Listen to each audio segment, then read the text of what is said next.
After the death of Yu Menglong, something far more unsettling began to surface.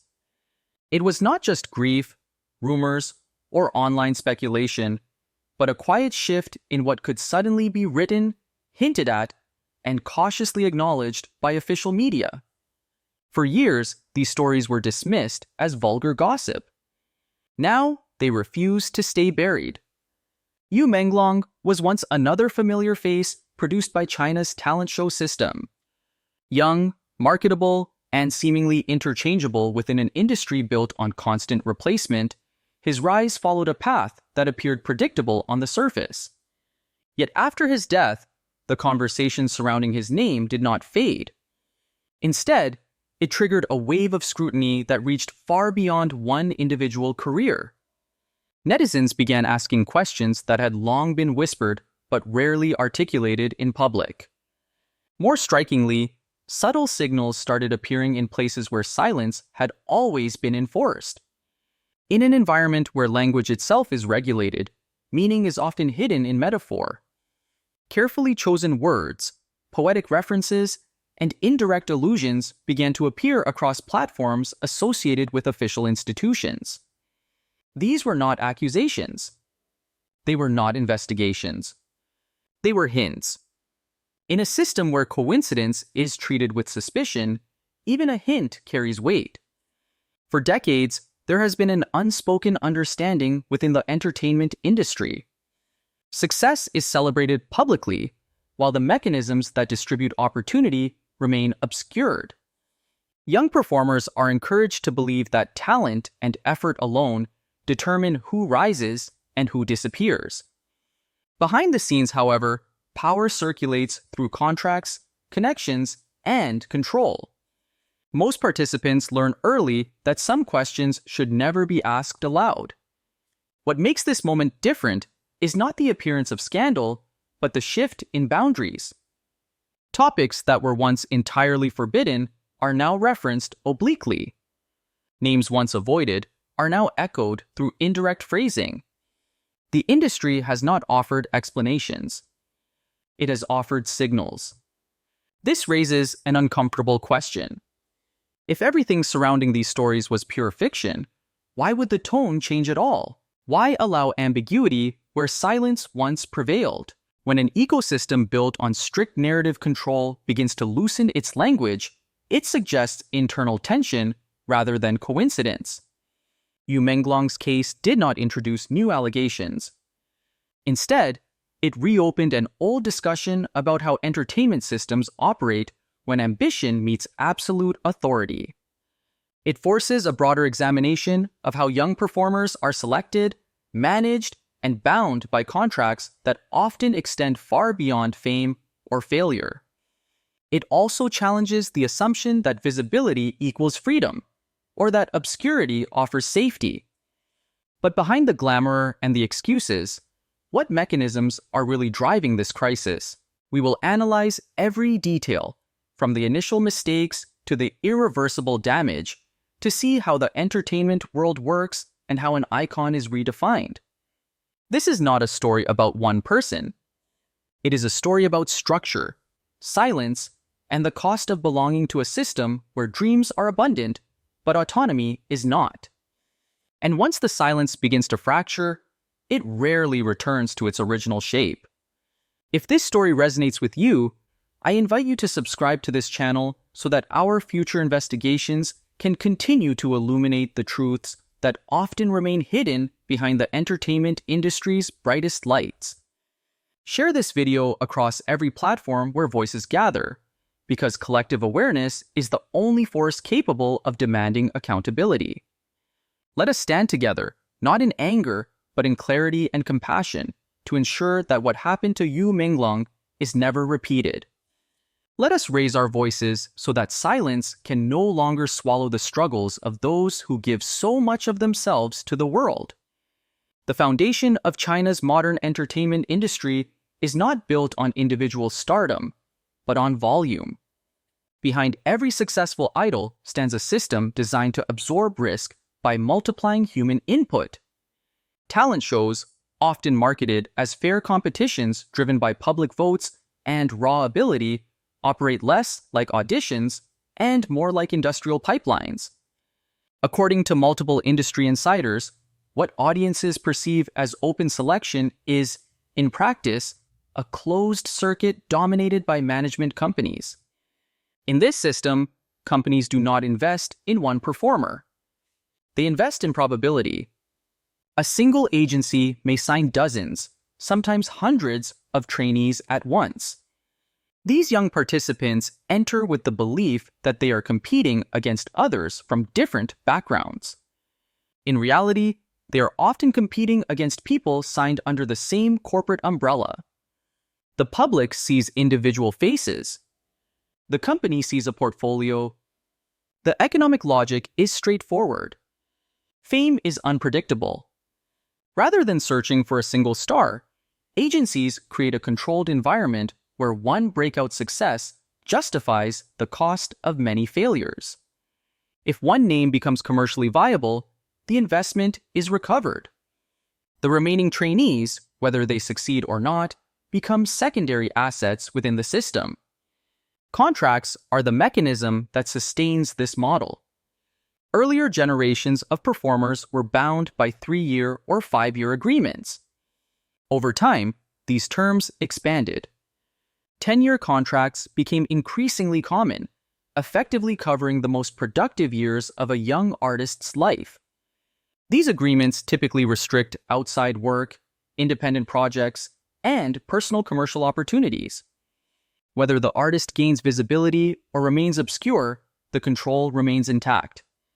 Leaving is rarely simple. Even for those who never achieve public recognition, termination often comes at a cost. Industry sources describe exit penalties that require substantial financial compensation, sometimes reaching hundreds of thousands of renminbi. For trainees who have not earned income, this burden shifts to families. Parents are asked to pay to retrieve their children from contracts that promised opportunity but delivered stagnation. This structure produces a quiet form of pressure. Success becomes the only acceptable outcome, not because fame guarantees fulfillment, but because failure offers no clean exit. For many participants, the system presents a binary reality: endure or disappear. In such an environment, consent becomes complicated. Choices exist, but they are constrained by economic leverage and contractual permanence. Yu Menglong's trajectory reflects this broader context. His public emergence through a talent show positioned him as proof that the system works. Yet his case also illustrates how visibility does not necessarily translate into autonomy. Once an individual enters the machinery, control shifts rapidly from performer to institution. Decisions about career direction, public image, and even personal boundaries become subject to negotiation rather than choice. What intensifies scrutiny now is not the existence of this model, but its increasing exposure. For years, these practices were acknowledged only through coded language within the industry. Participants understood the rules without needing them articulated. Recently, however, fragments of these discussions have begun surfacing beyond private circles. When former hosts, producers, or anonymous insiders describe patterns rather than isolated incidents, the narrative changes from rumor to structure. This is where public discomfort begins. The idle narrative depends on the belief that effort and talent are rewarded. When audiences learn that selection is heavily prearranged and outcomes are managed internally, the myth fractures. More importantly, it raises questions about what performers are asked to surrender in exchange for opportunity. In systems built on imbalance, power rarely needs to be exercised openly. It functions through expectation. Young artists learn what is possible by observing what happens to those who refuse. Careers stall. Appearances vanish. Names fade without explanation. Over time, silence becomes instructional. This does not require explicit coercion. The structure itself enforces compliance. When contracts are long, exits are expensive, and success is rare, Individuals adapt. Some accept limitations quietly. Others search for alternative paths within the same system, believing adaptation is survival. Understanding this foundation is essential before examining more extreme allegations. Without recognizing how control is normalized through contracts and volume-based investment, it becomes easy to dismiss later claims as isolated misconduct. In reality, these outcomes emerge from an environment where autonomy is gradually negotiated away long before anyone reaches public attention. What appears on stage as opportunity often begins backstage as obligation. And once obligation replaces choice, the system no longer needs to announce its rules. They are already understood. Once the structural foundation is understood, the conversation inevitably moves from contracts to consequences.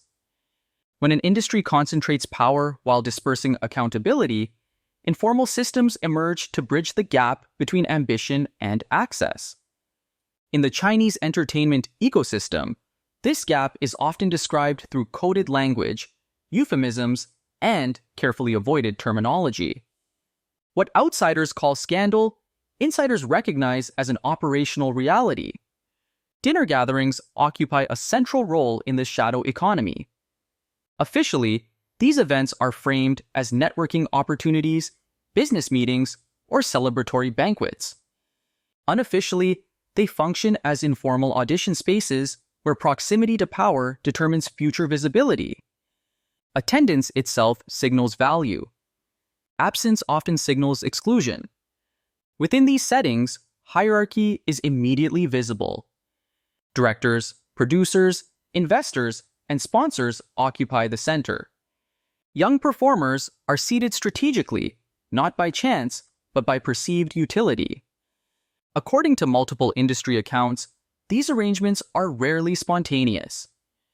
They are coordinated by agencies or intermediaries who understand which faces should be seen and which should remain peripheral.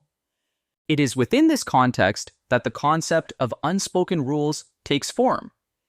The term does not refer to a single action, but to a spectrum of expectations. At one end are gestures of compliance that remain ambiguous, difficult to document, and easy to deny. At the other end are transactions that participants describe with alarming clarity. Short appearances, private meetings, and overnight engagements are categorized internally with language that reduces human interaction to scheduling. Financial figures, when mentioned, vary widely.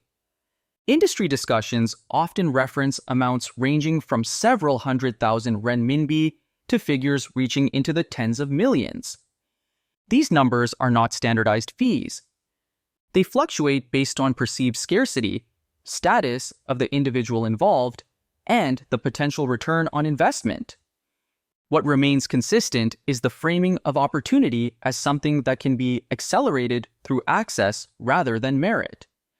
Agencies occupy a pivotal position in this arrangement. Publicly, they serve as protectors and negotiators. Privately, their incentives are aligned with maintaining relationships that yield future projects. In some accounts, intermediaries receive commissions for facilitating introductions or arranging private encounters. These commissions are framed as brokerage fees, further normalizing the transaction as business rather than exploitation. The psychological impact on performers is complex. Many enter the industry believing that refusal is an option. Over time, they observe patterns. Those who comply advance. Those who resist stagnate. Careers slow. Slow without explanation. Invitations stop arriving. This process does not require explicit threats. It relies on observation and inference. The message is delivered through outcomes rather than instructions. What amplifies the current moment is the scale of public reaction. Following the renewed attention surrounding Yu Menglong, online communities began connecting fragmented stories that previously existed in isolation. Instead of focusing on individual accusations, discussions shifted toward patterns. similar timelines, similar power dynamics, similar consequences for those who spoke and those who remained silent. The response from official channels has been cautious. There have been no direct confirmations or denials. Instead, subtle shifts in language have appeared. Articles referencing mist, shadows, and clarity in darkness have circulated through state-affiliated platforms. To external audiences, these phrases may appear poetic or unrelated. Within the domestic context, they are read as signals. In an environment where direct acknowledgement is rare, metaphor becomes communication. Public division has followed. Some argue that these narratives exaggerate isolated misconduct. Others contend that the consistency of accounts points to systemic normalization. What remains uncontested is the absence of transparent mechanisms for accountability. Investigations, when they occur, are selective. Outcomes are rarely explained. Silence fills the gaps. For performers, this environment produces a paradox. Visibility brings opportunity, but also exposure. Obscurity offers privacy, but limits mobility. Many find themselves navigating between these states, calculating risk rather than pursuing craft. Artistic development becomes secondary to strategic survival. From a media perspective, this represents an avalanche rather than an explosion. Information accumulates slowly, layer by layer. Each new account does not shock on its own. Its power lies in repetition. When similar stories emerge across time, regions, and production circles, denial becomes more difficult to sustain. This phase of scrutiny does not resolve the issue. It exposes it. It forces audiences to confront the possibility that what has long been dismissed as rumor may be the byproduct of an environment designed to blur boundaries. Whether this leads to reform or retrenchment remains uncertain. What is clear is that once these conversations enter public consciousness, they do not disappear easily. Systems built on silence are vulnerable not to accusation, but to accumulation. And as more voices echo the same structure, the industry faces a question it can no longer fully avoid. At the center of this controversy lies a moment of convergence rather than revelation. There is no single document, no definitive confession, and no official conclusion that resolves the questions surrounding Yu Menglong or the broader industry. Instead, the climax emerges through accumulation.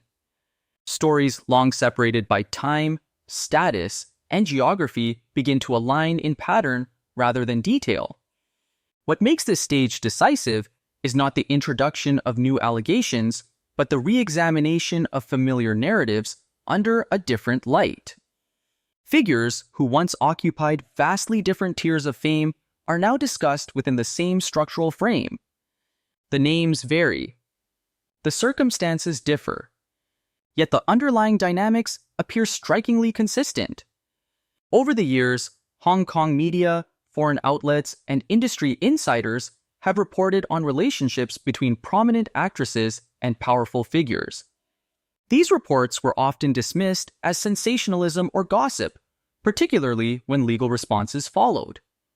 Lawsuits, clarifications, and silence succeeded in narrowing the conversation to questions of proof rather than structure. Each case was treated as isolated. Each story was allowed to fade. However, isolation only holds as long as comparison is discouraged. When audiences begin to observe repetition rather than exception, the narrative shifts. What once appeared as coincidence begins to resemble pattern recognition. This does not confirm wrongdoing. It challenges plausibility. In multiple accounts, access rather than coercion is emphasized.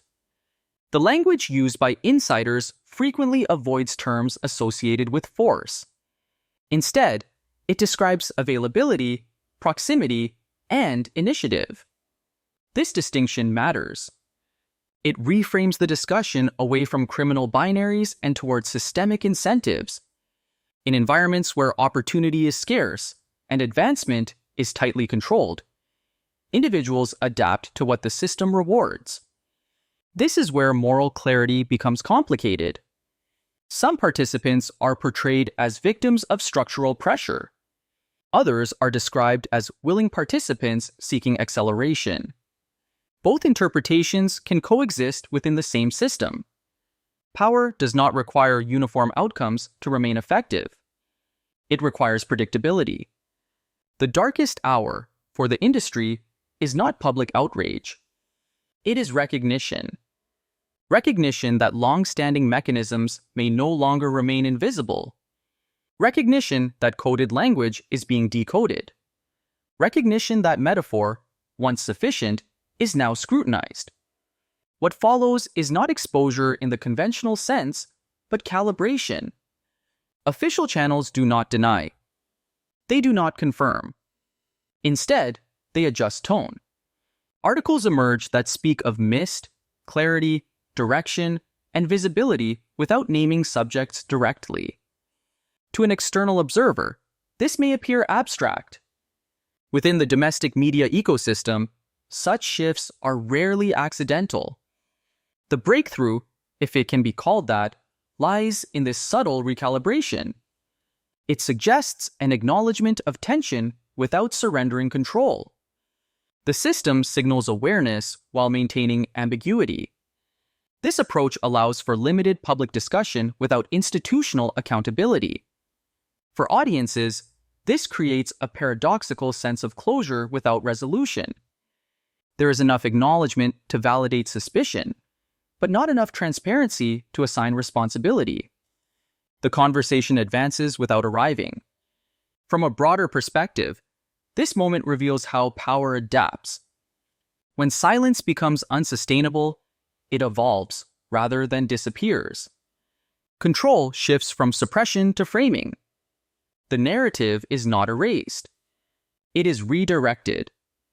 The implications extend beyond entertainment. Any system that concentrates aspiration while restricting access produces similar outcomes. Where demand exceeds supply and authority is opaque, informal mechanisms fill the gap. Over time, these mechanisms become normalized. Participants learn their rules not through instruction, but through observation. Yu Menglong's case occupies this threshold. It does not answer the questions it raises. It legitimizes the act of asking them. That alone represents a shift. Once a system is examined rather than accepted, its stability changes.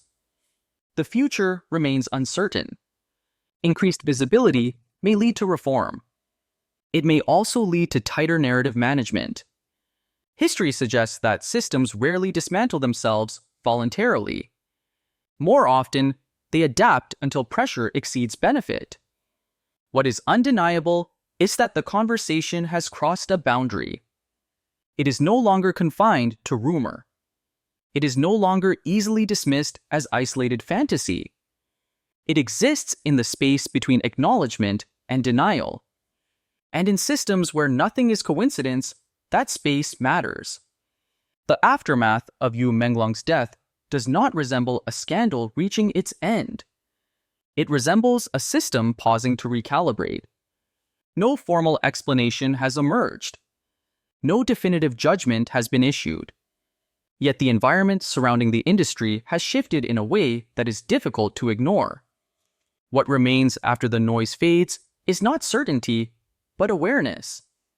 Awareness that the entertainment industry does not function solely as a merit-based arena, but as a tightly managed ecosystem where access, opportunity, and silence are distributed unevenly. Awareness that success stories are often curated outcomes, while failures disappear quietly, leaving little trace beyond speculation. This moment matters because it challenges the myth that visibility equals agency. Fame, in this context, does not guarantee freedom. It often deepens dependency. Contracts extend control. Relationships define mobility. Choices become negotiations shaped by imbalance rather than autonomy. For those who never reach public recognition, the consequences are quieter but no less binding. It would be inaccurate to reduce this discussion to villains and victims. Systems endure precisely because they accommodate multiple roles. Some individuals adapt in order to survive. Others leverage proximity to accelerate progress. Many remain trapped between aspiration and limitation, learning through observation what cannot be taught openly. Moral clarity becomes blurred when opportunity itself is structured as scarcity. The significance of this period lies in the gradual erosion of silence. Conversations that once existed only in private now surface in fragments across public platforms. Not as declarations, but as signals. Not as confessions, but as acknowledgments. In highly controlled environments, even partial visibility alters behavior. Once people believe a system can be examined, it loses the protection of invisibility. Whether this scrutiny leads to reform remains uncertain. History suggests that institutions rarely transform without sustained pressure. More often, they adjust narratives, refine language, and manage perception. Transparency is rarely granted freely. It is negotiated. For audiences, the responsibility is not to draw conclusions prematurely, but to recognize patterns without demanding simplified answers. Complex systems rarely collapse under exposure alone. They respond, adapt, and resist. The first change is not resolution, but recognition.